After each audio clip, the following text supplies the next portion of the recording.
Bəzən gecə saatlarında məişət səs-küyü, bəzən isə siqnal və ya yüksək səslə səsləndirilən musiqi vətəndaşların istirahət hüququnu pozur. Təbii ki, bu da cəmiyyətdə haqlı narazılığa səbəb olur.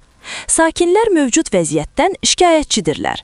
Şənbə və bazar günləri evdə istirahət etmək istəyirsən, ancaq birdən təmir işləri, səs-küy başlayır. Bu düzgün deyil, axı insanlar dincəlməlidirlər.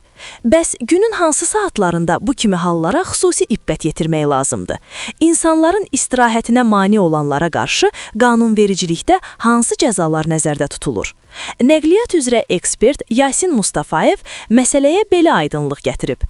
Gecə saatlarında insanların istirahət etdiyi zamanlarda həm avtomobillərdən gələn səslər, həm də mənzillərdə aparılan təmir vaxtı elektrik avadanlıqlarının yaratdığı səs-küy ciddi problemdir.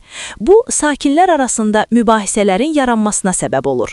Qanunla müəyyən edilmiş səs desibeli həddi var. Əgər səs səviyyəsi həmin normadan yuxarı olarsa, səsin şiddəti ölçülərək müvafiq cəza tədbirləri görülə bilər.